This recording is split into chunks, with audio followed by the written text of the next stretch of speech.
देश दुनिया के वीडियोस देखने के लिए सब्सक्राइब करें जी सलाम।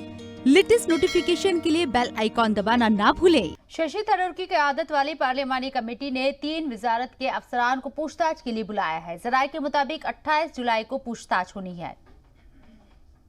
पेगासस जासूसी मामले में आईटी मामलात की पार्लियामेंट्री कमेटी ने 3 वजारतों के अफसरान को पूछताछ के लिए बुलाया है। जराये के मुताबिक ये पूछताछ 28 जुलाई को होगी। शशि थरूर की क़यादत वाली पार्लियामेंट्री कमेटी वजारत दाखिला, आईटी और टेलीकॉम वजारत के अफसरान से पूछताछ करेगी। अफसरान से फोन टैपिंग और पेगासस स्पाईवेयर पर सवाल किए जाएंगे। बैठक का एजेंडा शहरी डेटा, सिक्योरिटी और पोशीदा रखा गया है। काउंसिल में फोन टैपिंग की आजाद जांच की मांग उठ सकती है। काउंसिल के सदस्य शशि थरूर ने फोन टैपिंग के इल्जामात को कौमी सिक्योरिटी के लिए फिक्र बताया है।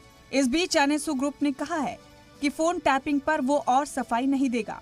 एनएसओ ने बयान जारी करके कहा, बस बहुत हुआ, फॉरबिडन स्टोरीज की झूठी रिपोर्ट पर अब मजीद सफाई नहीं देंगे। हमारा काम पेगासस टेक्नोलॉजी बनाना, बेचना, डाटा स्टोर करना है, जासूसी करना नहीं।